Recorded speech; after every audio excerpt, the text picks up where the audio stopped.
नाही दिसत. इथं आलेल्या सासांना सांगते मी, सासांनी लक्ष देऊन ऐका. आपल्या सुनेचे वाईट दोष 4 माणसामध्ये सांगू नका. लक्ष देऊन ऐका बरं का.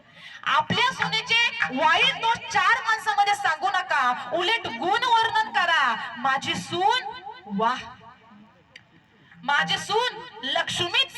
अहो काय लेकीला करता, लेक दिवाळीला येती आणि घरात भांडण लावून साडी घेऊन निघून जाती, पण सुनच माझी खरी लक्ष्मी. एवढंच वाक्य बोला बघा, लगेच दुसऱ्या दिवशी परिणाम दिसतील. सुनबाई लगेच दुसऱ्या दिवशी येणार, आत्याबाई चहा देऊ का, आत्याबाई कॉफी देऊ का कॉफी.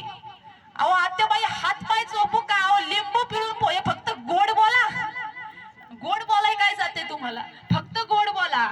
आणि इथल्या सुनांना सांगते, सुना कान सुन के सुना. आल्यात का सुना इथं, सुना आल्यात ना सुना.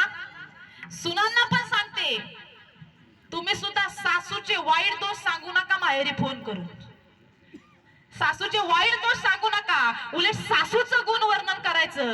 तुम्ही पण 4 माणसं एकत्र आले, सगळे कार्यक्रमाला एकत्र येतात ना, तेव्हा सगळं कुटुंब बसलं ना, त्यावेळेस सुनांनी एकच वाक्य बोलायचं, काय होतं आमच्याकडे तरी पहिलं, काय होतं आमच्याकडे तरी पहिलं, परंतु आमच्या आत्याबाईच्या पायात लक्ष्मी